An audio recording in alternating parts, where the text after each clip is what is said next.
So for each of these steps, we again inventoried what our policies are, case studies from across the state, and then tried to gather tools. So for building support, we've interviewed a couple of different project sponsors that have kind of cross-cutting support. Thinking of like the rail trail in Easton, it's really supported by their health department because they're located along there, and it made such an impact to all of the employees that now the tourism office there has also learned a lot more about trails and gotten involved. Land acquisition, a lot of those best practices and recommendations stem from our policies, detailing the steps for rail banking, providing example MOUs and easements for things like working with utility companies. And then funding, we also have a toolkit, so creative funding for trails. One that we got to visit was out in Frederick. The Carroll Creek Linear Park used actually EPA funding because it's on a floodplain. So really profiles how things have been done in Maryland, creative ideas, non-traditional ideas, but then also centralizes the tools that are already in existence all in one place, so you know how they can be applied for transportation trails in particular. Like in this exercise, we realized we didn't have just an exhaustive list of all the funding sources that could be applied for transportation trails. So all of those will be compiled in the toolkit and specifically on our trails page. So I hope that's helpful, Michael. All of the examples and best practices stemmed from barriers that our advisory committee said were top of mind for them, and things that they were seeing in their communities, again, as barriers or opportunities for us to tackle and look at.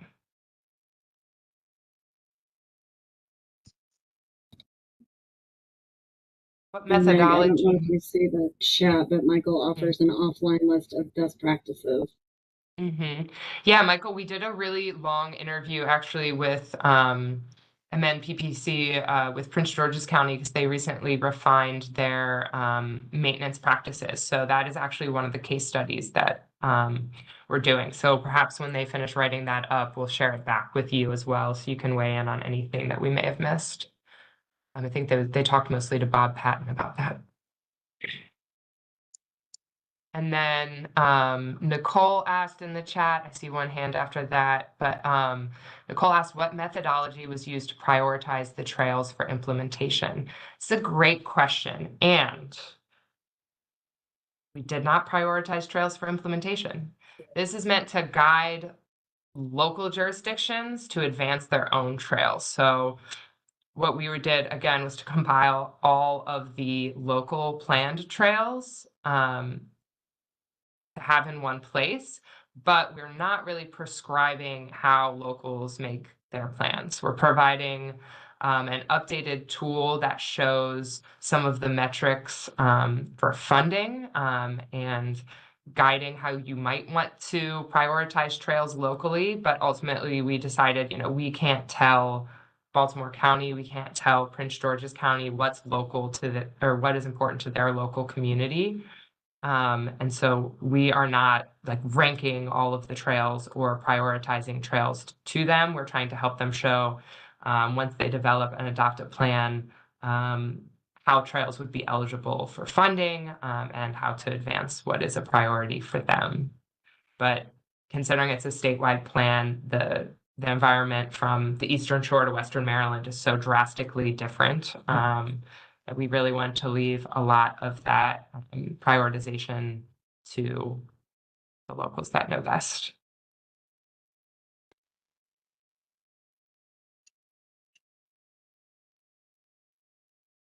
David has found a missing link. Thank you, David. Nicole, did that answer your question, or did it just beg more questions about prioritization? Included in that, we did we did call out a few things that would require MDOT to be the lead on a project. So that is one little exception to leaving all things in the hands of locals and their priorities. And an example of that would be Michael, now we're hearing you. We're hearing your background noise. And Nicole, an example of something that would rise to the top as being a MDOT-led project would be something like the crossing over the Susquehanna. We cannot expect Havre de Grace, a small town, to build a bridge over a river for a bicycle, pedestrian, multimodal trail. So that would be a criteria that would lead MDOT to be project lead on. So we identify some of those criteria, things on our right of way. We recently announced the first stage of design for the Frederick Douglass Rail Trail, which uses an MDOT-owned abandoned rail corridor. And so that is a contiguous, the first 10 miles of a trail that could potentially lead all the way to Delaware, which MDOT will be the lead on.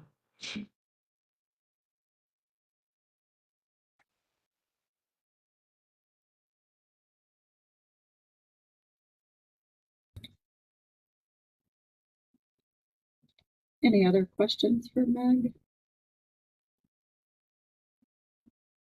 I actually have one, Meg. I was wondering if you included in the maintenance toolkit any innovative funding opportunities for ongoing O&M.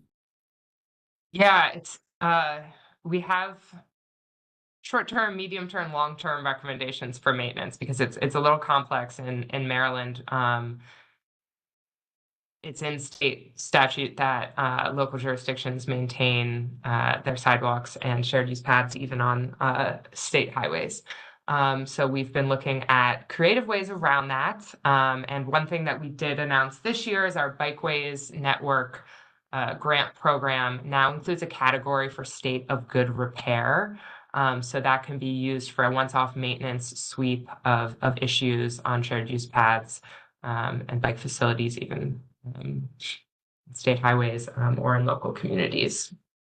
The other interesting things I think covered in the toolkit are some examples of like friends of groups that maintain trails, a couple of business improvement districts that have partnerships to maintain trails, and then some recommendations for our own state highway administration that I don't think I can divulge right now, but stay tuned because I am excited about the recommendations section. And then also in the toolkit, just some like cost estimators of like essential equipment, annual versus like daily maintenance tasks to kind of plan from that and plan to fund that from the beginning.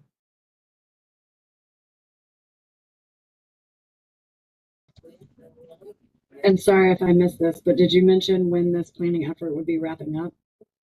Yeah, so we're hoping to publish the final report in August. And we'll have the final webinar presenting that and launch the website around then, August, beginning of September, perhaps, webinar.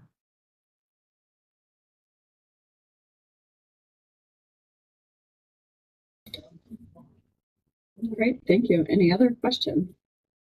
Yeah.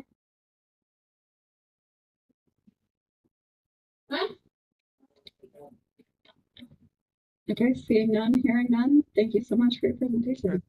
Thanks, Mick. Thank you. The next item on our agenda is jurisdictional update. I would like to kick us off with Virginia. Is there anyone from Virginia who would, or a Virginia locality that would like to come off mute and provide an update?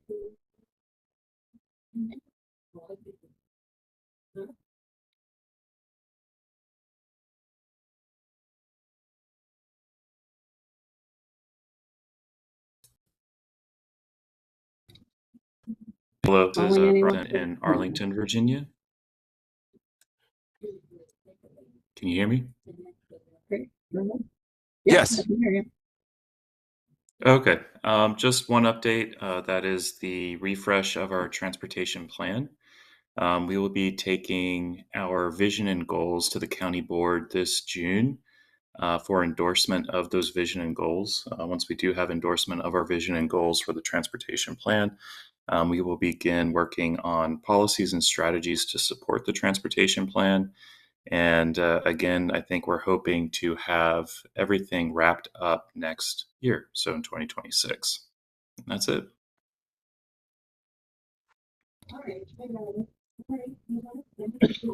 Thank you, Brian. Anyone else from Virginia? Hi, everybody. This is Bryce Barrett with Prince William County Department of Transportation. I just have a really brief update. We are wrapping up our Safe Streets for All safety action plan. We'll be bringing it to the board for consideration in July. And then we are also in the early stages. We kicked off a trails master plan. So looking at recreational trails in Prince William County. So those are the two big efforts that we're currently working on. As I said, the Safe Streets for All safety action plan, we're hoping to have it adopted in July. And then the Trails Master Plan, we're hoping to have that adopted by January 2026. Thank you, everybody. Thank you, Bryce.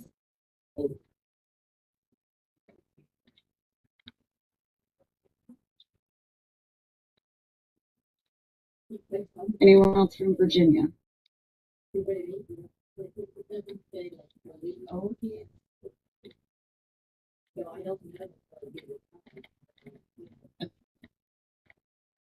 Okay, hearing none, we'll move to DC.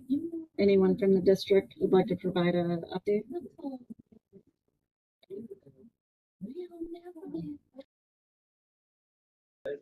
Hi, good afternoon. My name is Valentina Facus. I am joining on behalf of Ann Welsh.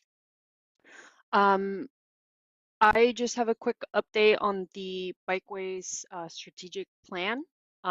We are currently working on the existing conditions for that, and then we're looking to hopefully finalize the plan by winter of next year. And this plan, if Anne hasn't mentioned in the past, we'll be looking at the district's priorities for the future development of bikeways, including bike lanes and trails for the district.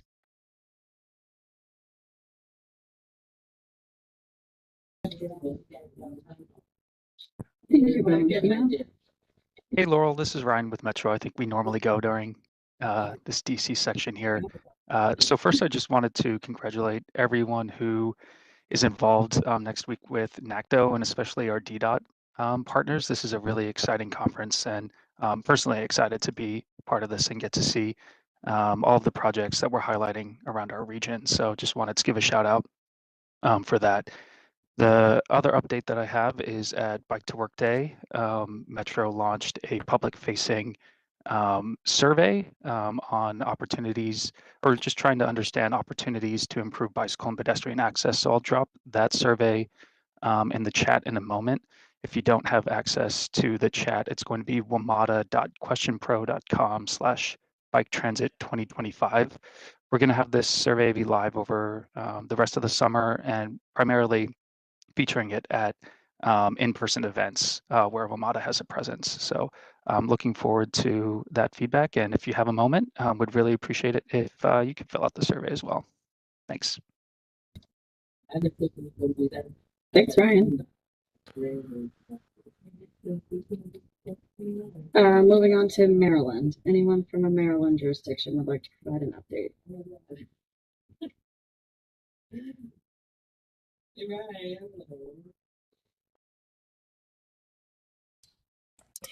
All right. Oh, sorry. I'm going to go ahead. Please Okay. go for it. Baltimore City dockless program. We finally got both permit holders, Spin and Lime, to meet together on a common access program offering for our income qualified residents. So whereas before either provider could do whatever they wanted as long as it was below our floor 50% discount, I got them to meet at 80% discount, flat discount for all rides, limited to 4 per day, and also putting in the rules and regulations that is the new floor. and permit holders must seek approval for any changes to their access offering moving forward from the department.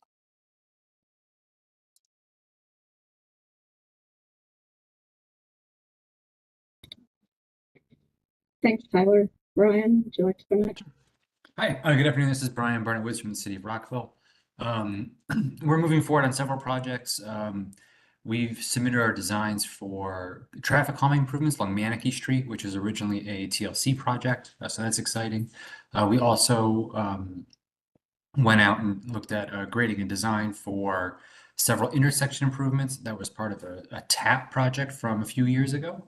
And we're moving forward on several sidewalk segments we just finished feasibility and now we're moving into design. And then lastly, I'm working with the county about obtaining and procuring a bike share so that we can expand the system in our jurisdiction. Cool, thank you. Thanks. Meg, I see you're on camera, and then I see Wade, you have your hand up. So Meg, would you like to go ahead? Yeah, first of all, just great updates from Tyler and Brian. Great work. We've at MDOT started poking our head back into micromobility. So Brian, look forward to adding you to that group. A few other updates besides our trail plan updates.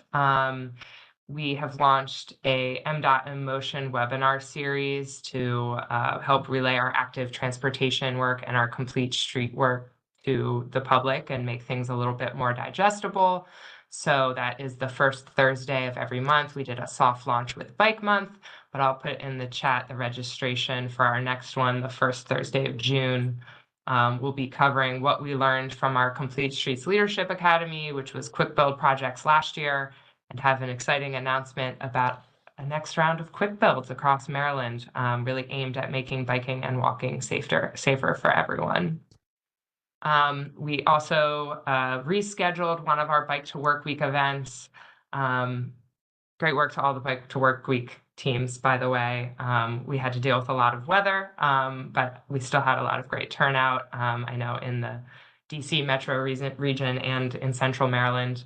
But as a result of the weather, we've rescheduled one of our fun rides to be on May 27th. So if anybody wants to join MDOT for a ride, I will put the link in the chat. We'll be going along the BWI trail and getting an insider look at a traffic garden at a nearby middle school.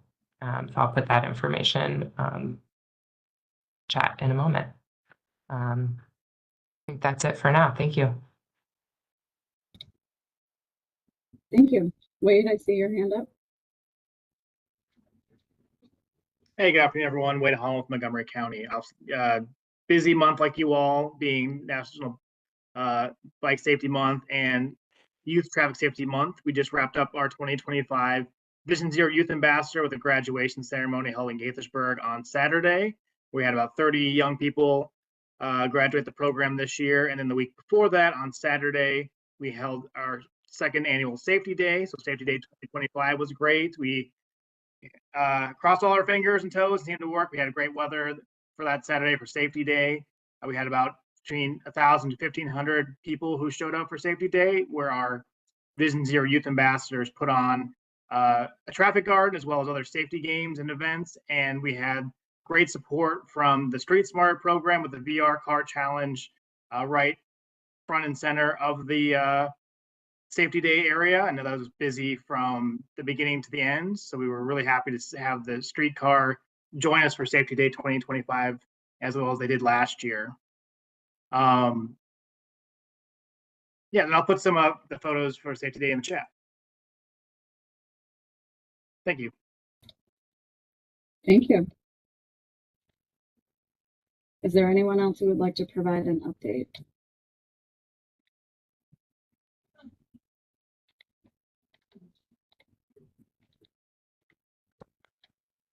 I can provide the National Park Service update.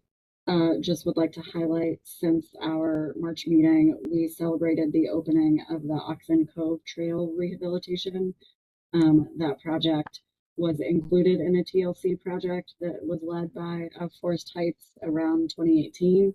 And then we followed up with a TAP grant for construction of the trail rehabilitation. It included the installation of a bridge that connected our trail ultimately up with the Prince George's County portion of that trail. So we're excited to see that project come to completion. And yeah, I think that's it from the Park Service.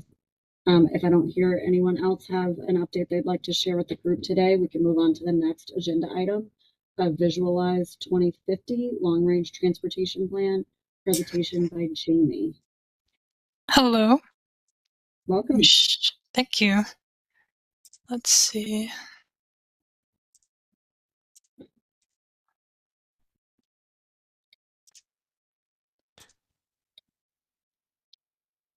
Okay, you can see my screen, right?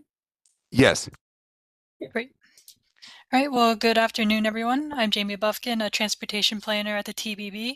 Right now, I'm contributing to the work of Visualize 2050, and I'm just going to tell you all a little bit about this plan, Visualize 2050, which is the next iteration of the National Capital Region Transportation Plan, which is federally required to be updated at least every 4 years.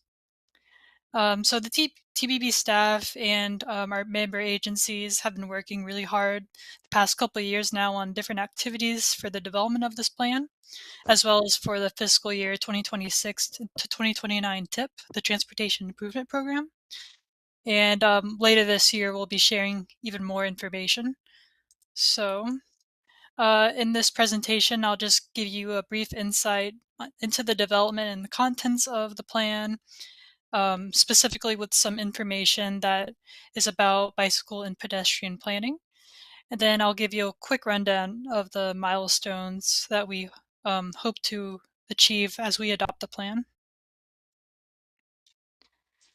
So the goal for the National Capital Region Transportation Plan is to communicate current efforts and priorities to provide stakeholders with a common foundation for advancing transportation in the region. That way, we can all, agree upon where we're heading, we can see where we are today, and we can agree to address shared challenges to create a better future together. Hey Jamie, it's Sergio. How's it going? Good. Good. So hi, I'm Prasad. Jamie, just so you know, we're on like your PowerPoint PowerPoint window, not full screen of the slides. So I'm not sure if you're flipping through Oh, slides. Yeah. for me, Yeah. it's the full window. Okay. Yeah. Yeah. Yeah. So maybe Also, your restart, slides are restart. not advancing. Oh. Oh, I'm sorry. Let me try to reshare.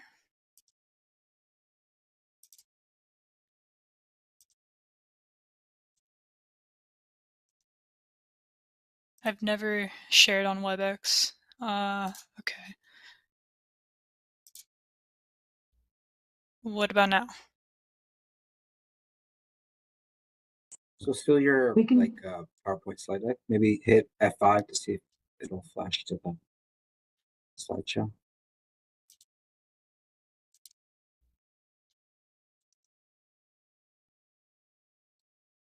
But you're flipping through slides. Maybe I'll Well, just you're able to advance your slides, so that's good.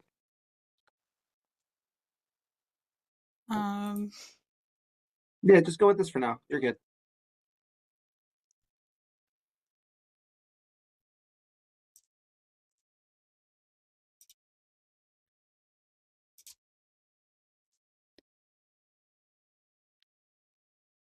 Okay, well, what about now? That's Amazing. it. Yep, all good. Perfect. No? Yeah, it's big enough.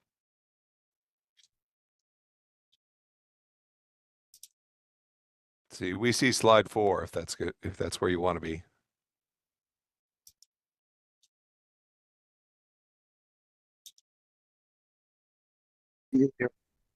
Amy?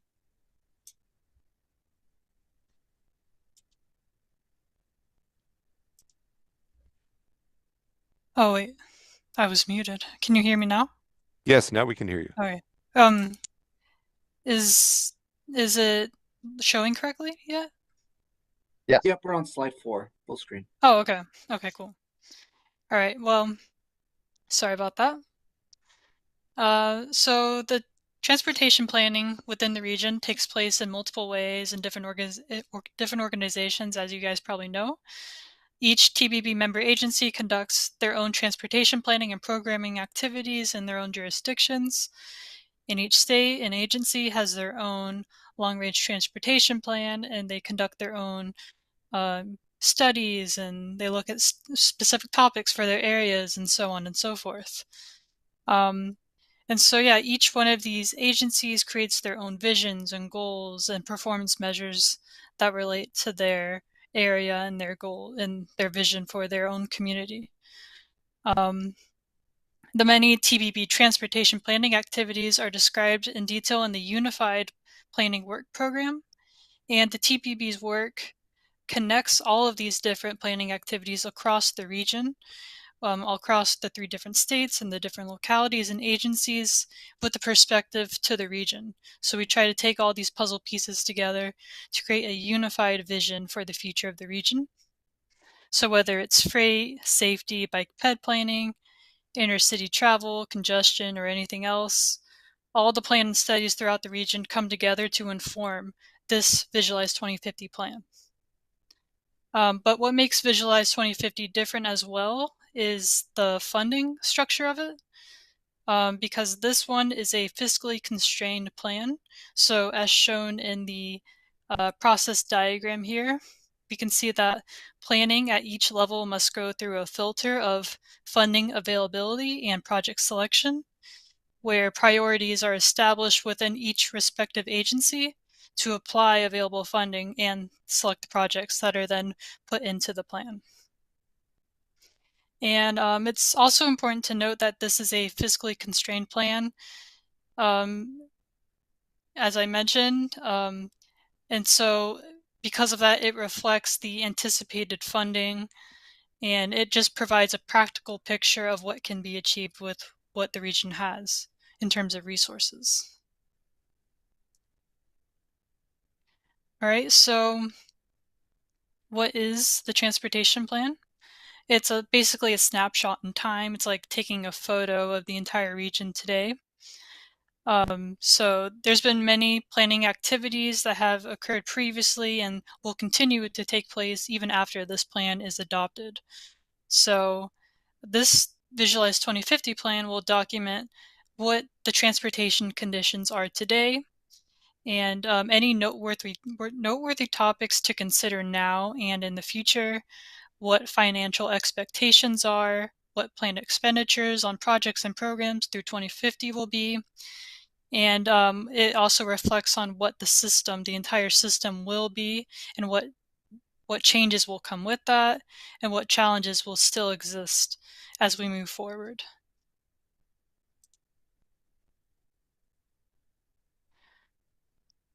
So the current transportation network, as I just mentioned, will be documented early in the plan, and that includes information on bicycle and pedestrian trends and how this current network is serving the region, such as discussing non-motorist fatalities and serious injuries, as well as insight on current access that community members have to active transportation options. And if you're interested, you can grab this slide deck later on and click that link at the bottom. The current bike pedestrian facilities are shown in this map, so you can see what is in the region today. Could you advance the slide? I don't see the deck, or I don't see the map. Or is there a map? It's just the link right here. Oh, I see. All right. Yeah. Okay. And then, so following this opening section where we show what we have today, we talk about some societal topics that relate to transportation and touches on relate to transportation, but specifically with bike ped planning, we touch on how land use development patterns and activity density throughout the region either support or do not support walking and biking. We also touch on the importance of active modes for public health. And then in the financial plan section, we provide a little breakdown of forecast expenditures And we just break down how much investment will go towards bicycle and pedestrian projects that are included in Visualize 2050. And we also highlight some projects that will help to advance regional goals that relate to bicycles and pedestrians. And then there's a system on the system performance, so reflecting on how will the transportation system function by 2050. So in this section, we'll report progress on the National Capital Trail Network. It also includes a map that shows the future projects that will include bicycle and pedestrian accommodations. And it will discuss what changes in walking and biking mode share the region is forecasted to see in 2050. And then lastly, we'll touch on challenges that will persist beyond what can be accomplished by this plan, some of which relate to bicyclists and pedestrians, such as ongoing safety concerns and difficulty in accessing jobs by modes aside from a personal vehicle.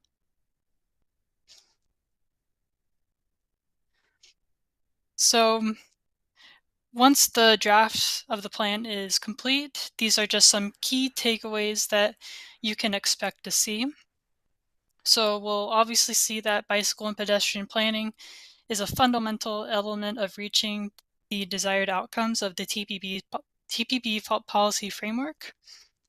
And the investments in the plan will bring more on-road bike facilities, as bike and ped accommodations are now becoming very common standard practice for basic street redesign projects. And we'll see more miles of the more miles on the National Capital Trail Network be complete. We'll see progress on improving walking and biking access to transit, and targeted efforts in regional activity centers will be important for future planning. And bicyclist and pedestrian fatalities and serious injuries will continue to be a focus area for improvement.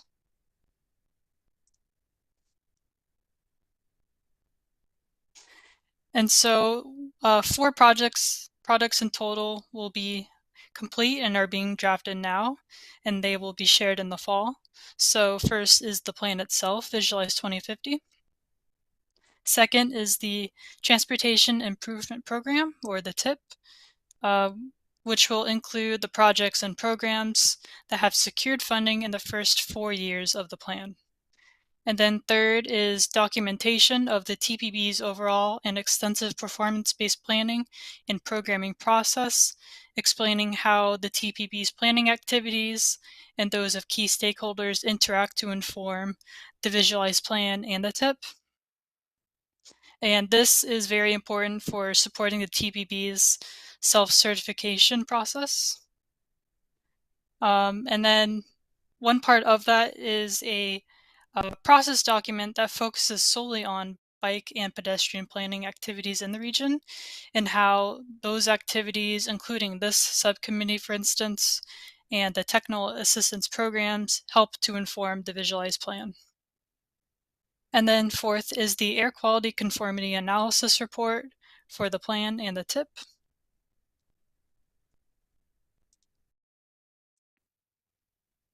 And so between now and July, TPB staff are working on the draft financial analysis, the AQC performance analysis, and we'll also work to hold a work session that will inform the TPB on whether to include the Southside Express Lanes project in the plan.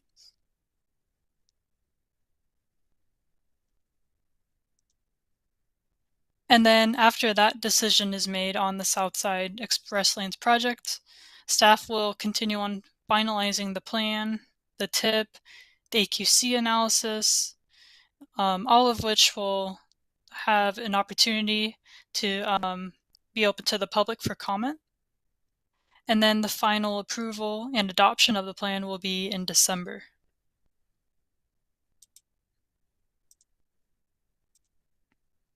And so back in March, we unveiled a redesigned Visualize 2050 website. It provides information to use now as the plan is currently being developed and will house a digital copy of the draft and final plan, the TIP, and the AQC report in the fall. And here you'll also be able to find some interactive maps, as well as a flippable PDF version of different plan chapters. And you can also learn about past and upcoming meetings and all the federal requirements for its development. And also in the fall, this will be where the public will get access to commenting on the plan.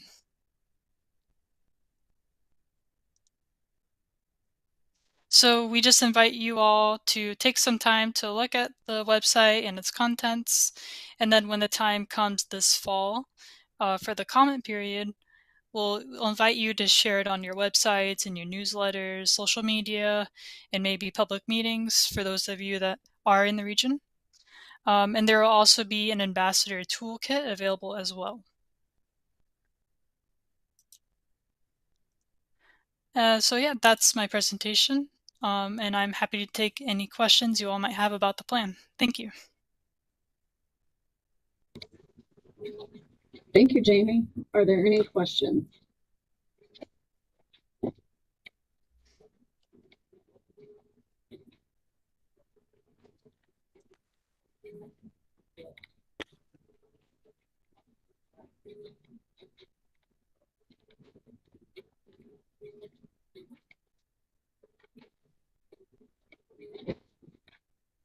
Any questions for Jamie?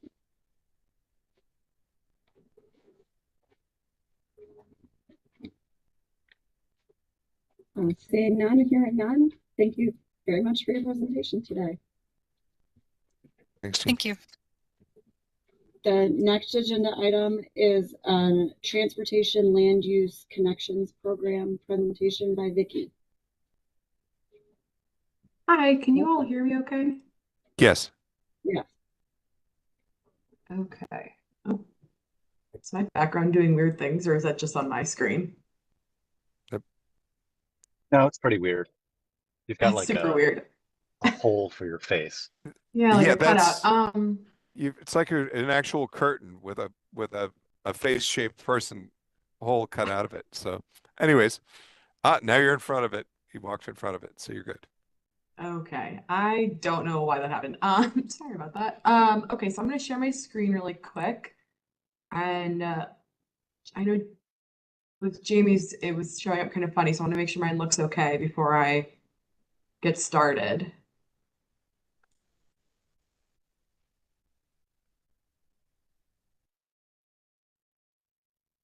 And can you all see the PDF of my slides?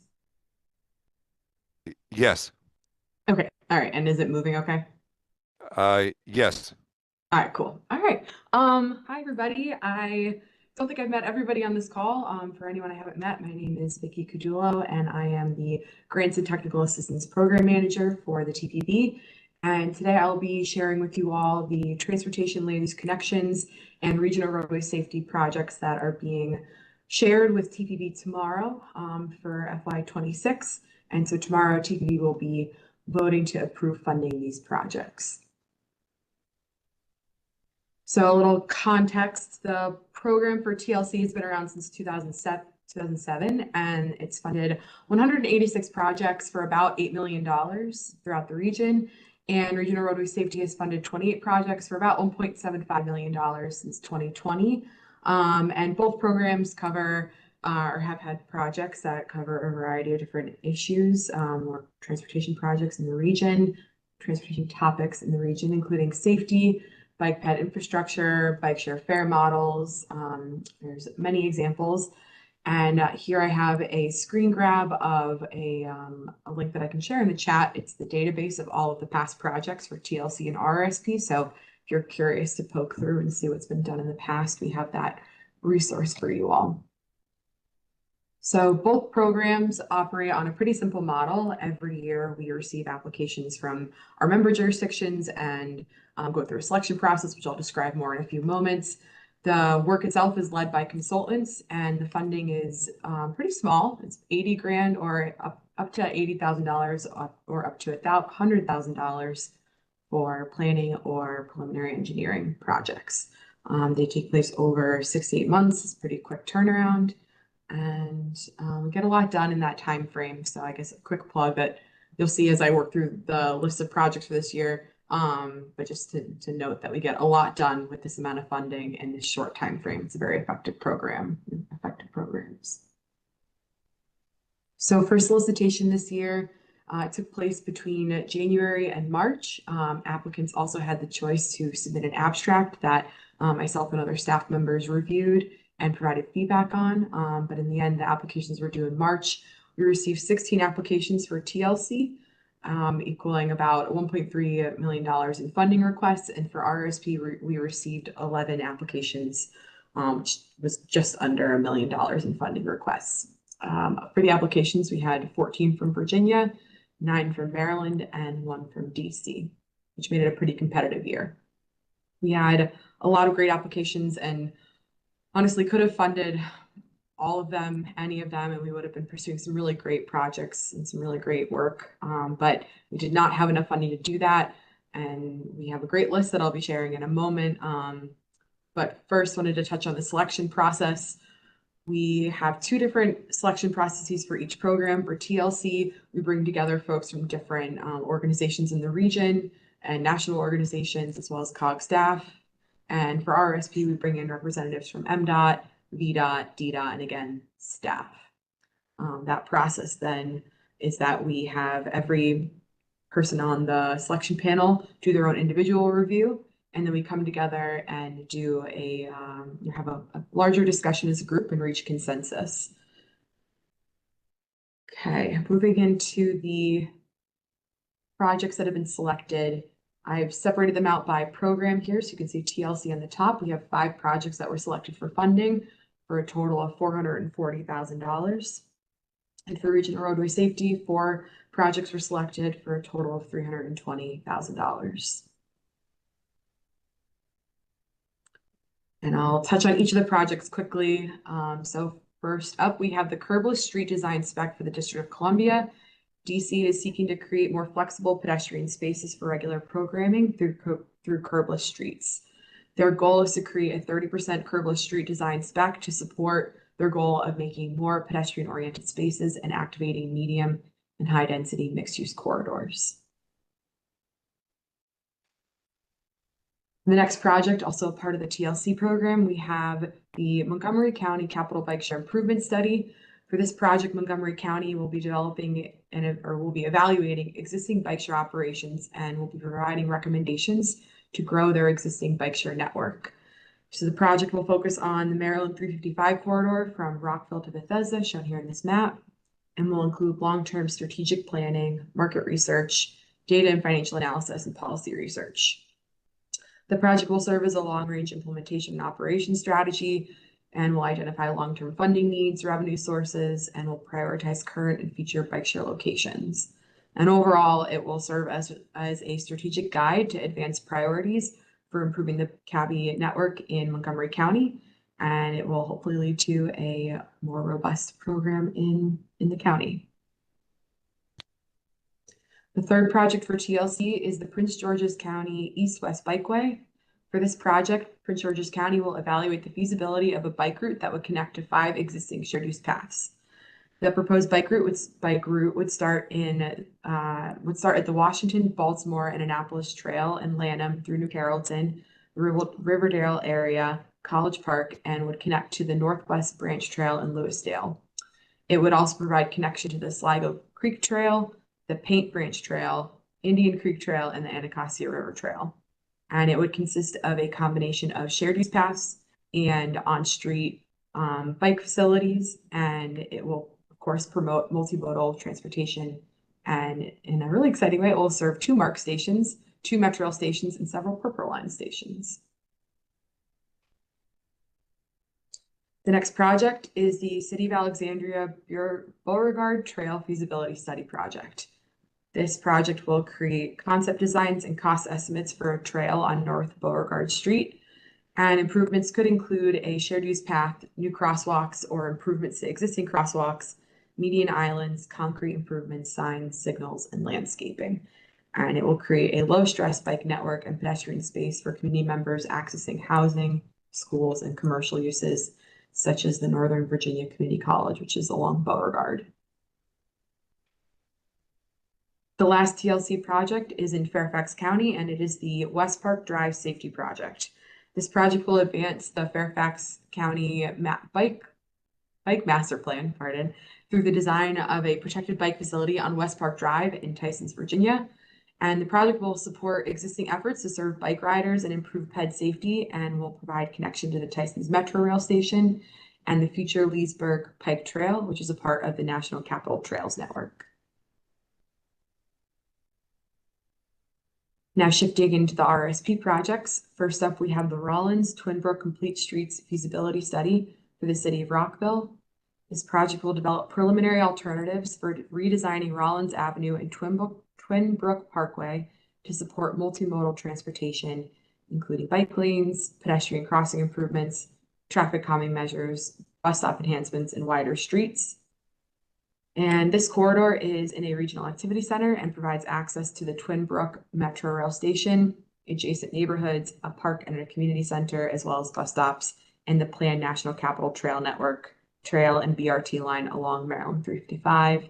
This project area has a history of crashes. They've had over 60 injury crashes in the past 10 years. The second RSP project is the Braddock Road Safety Improvement Project for the city of Alexandria. And this project will develop concept design alternatives for safety improvements on Braddock Road between Quaker Lane and North Van Dorn Street in response to an increase of ped traffic, with many students walking between the updated Minnie Howard campus of Alexandria City High School and the main campus. For the project, they will look at existing conditions, traffic analysis, and they will conduct community outreach. And this project is listed in the city's Complete Streets 5-year work plan. Lastly, or second to last, we have the Central Annandale pedestrian safety improvements at Tom Davis Drive for Fairfax County. This project will develop engineering designs for permitting and construction for an innovative traffic calming project for Tom Davis Drive in Annandale. This county managed street connects 2 major corridors and provides access to community and retail service assets. The project will develop designs for traffic calming measures such as protected bike lanes, painted meanders, and chicanes to enhance ped and cyclist safety. And the county is also planning an asphalt mural project developed in partnership with the surrounding community and businesses to create a culturally relevant sense of place and supplement the project's traffic safety improvements. And the census tract where the project is located has the highest rate of pedestrian fatalities in Fairfax County. Lastly, we have the high school pedestrian safety improvement study for Prince William County. This project will conduct a planning study to identify and prioritize locations near county high schools for safety improvements based on data-driven criteria, including student population density and walk sheds, crash reports, and traffic counts. The project will recommend proven pedestrian safety improvements to develop safer to school projects for implementation, as well as incorporation into the county's comp traffic safety action plan. So just briefly, I want to touch on next steps. As I said earlier, tomorrow, TPB will vote on and hopefully approve the projects. At that point, we would kick off the next stage of the process, which would be getting our consultants on board to do the work. And then we like to get everything started as early as possible in the fall. I also wanted to put a plug out there. I'm very, very far in advance of this, but if seeing these projects, brings up some ideas in your mind, it's not too early to start thinking about next year. The application cycle will open probably early January, but if it's helpful to start those conversations early internally, would welcome folks to do that or reach out to me if they have any questions about future projects.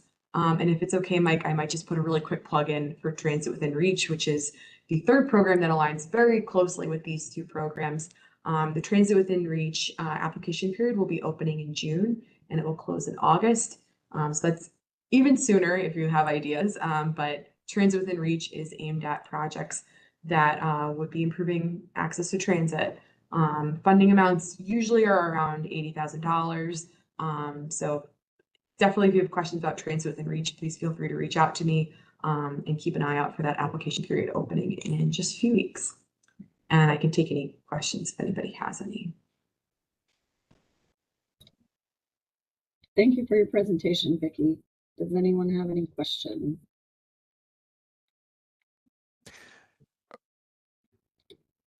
Yeah, I guess I do. I noticed an awful lot of these are coming out as being bike and ped projects. Do you have any thoughts as to why it might be? I mean, transit within reach is obvious. TLC is also fairly obvious why it should be, but I noticed a lot of the regional roadway safety program projects also have at least a major bike ped or at least traffic calming component to them. So any speculation about that, or what are I your couldn't thoughts? say for sure if, seeing that trend, I couldn't say for sure why. I think both these programs speak to a need in the region, which is to make it easier for people not to drive. And I think the spirit of the programs is really getting at that. So maybe people are applicants knowing that, put in applications that align with that. But it is a pretty wide range of projects that are applicable for both programs, and I would say particularly TLC. So definitely don't look at this list and think it has to be a complete streets project or it has to be a protected bike lane project for it to be a compelling application for future cycles. But definitely you can see there's a pattern of folks trying to build out a better, safer bike ped network. I guess if I could speculate, I would say that these tend to be, these are pretty small projects and they tend to be retrofits. And if you look at where, like, say, safety is lacking or access is lacking, it tends to be in a lot of our existing facilities, it tends to be bike and ped, whereas the new construction, it's up to whatever the current design is. But I would say that I mean, you can certainly improve safety on automotive, but I think very often with bike and ped, it was probably either no facilities at all were being provided, or there was really, I would say, probably, it's fair to say, probably the least thought was going into the bike and ped facilities, if there were any provided. So. Yeah, I would agree. I think definitely for some of these and just in general, sometimes the projects that are ready to go are the low hanging fruit. And because this turnaround is pretty quick, it does work well with projects that it's pretty obvious what improvement could be made and what can be done in 8 months with the amount of funding that's available. It's definitely not enough money to fix every road in in any jurisdiction. So I think if that helps folks think of future projects, it's I think probably most helpful for those low hanging fruit situations, but obviously lots of different ways to use the funding as well. All right. Vicki, I have a question about a specific project. If they're like the scope of the Montgomery County bike share station, is it just the corridor that you referenced that was listed on the screen, or is it looking countywide? My recollection is that it's looking particularly at this route, this one corridor, Maryland 355. There's a lot going on there, as I'm sure a lot of you know. BRT, there's just a lot of activity in the area and future development coming. It seemed like they were focusing on that area. I don't know if anyone from Montgomery County is on the call and maybe could speak to why that is a particular area of emphasis better than I could, but Montgomery County is huge, and it seemed like they were looking at this particular region for expanding bike share stations, but then looking at funding for the county overall, if that makes sense.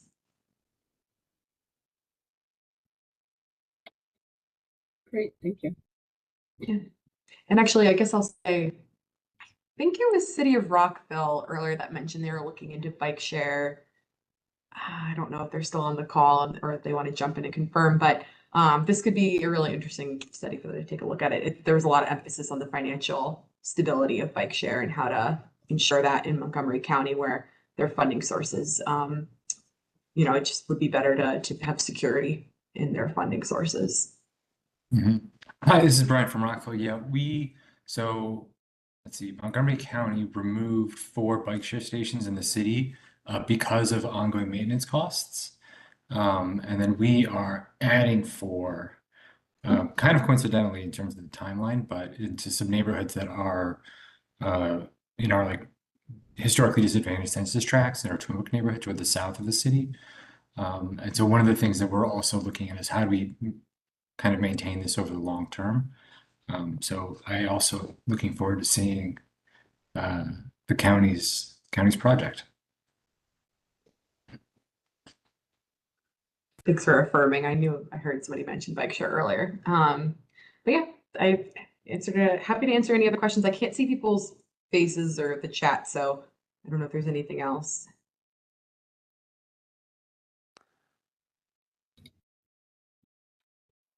I don't see any. The last call for any questions.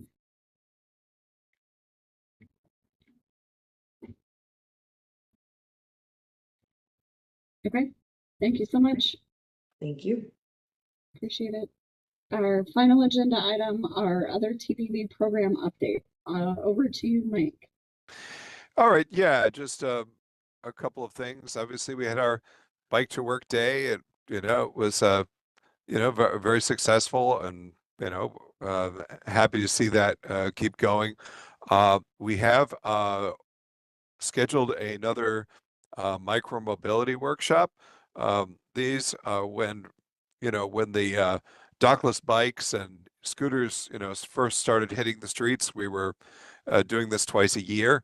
Now we're down to once a year, but I think it's good for the jurisdictions from across the region that have permit programs to kind of gather together and compare notes and talk about what the trends are. So we'll be doing that on June 30th, and I think more details will be made available as the agenda gets finalized. Tentatively, it's 2 hours. I think that'll probably be enough.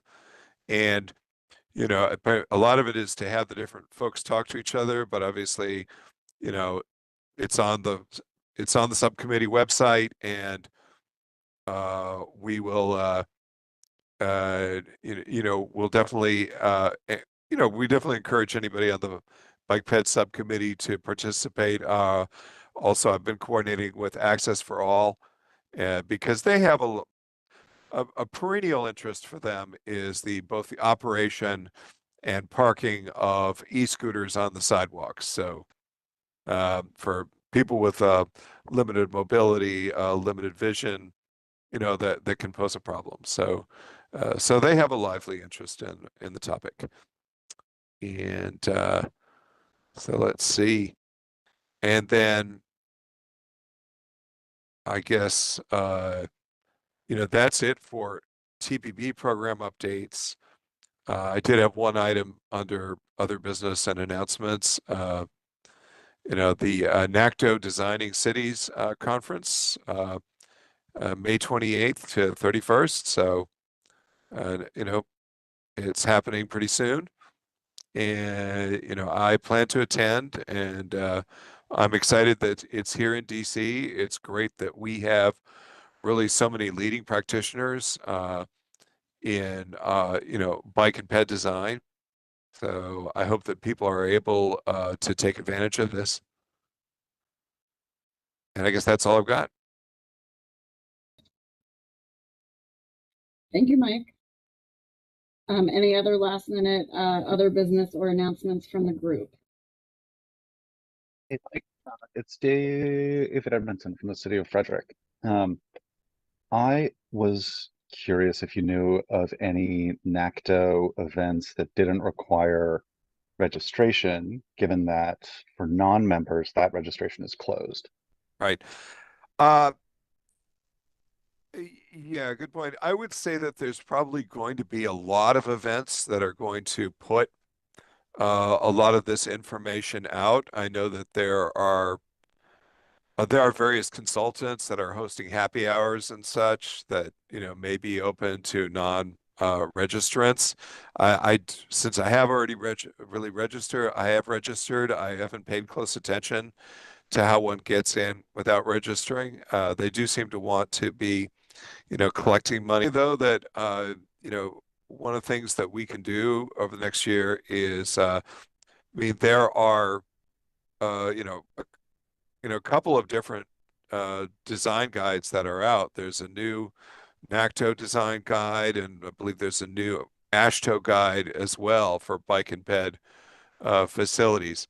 So, and as it happens in our region, we have quite a few consultants that I believe were contributing that, maybe we can get some speakers for,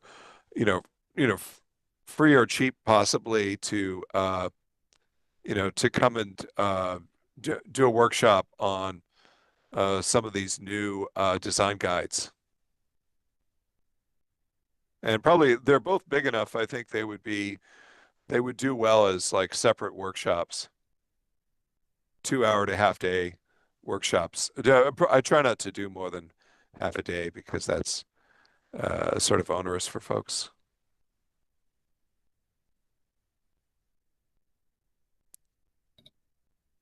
Thanks.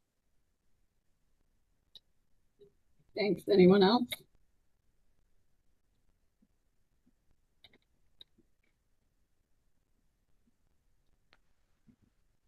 Hearing none, I want to thank everyone for your attendance and your participation in today's meeting. The next subcommittee meeting is scheduled for July 15th. And with that, I believe we're adjourned. Thank you, everyone. Thank you, Mike. All right. Thanks, Laurel. And thanks to everyone for presenting. All righty. Thank you. Yeah. Bye-bye.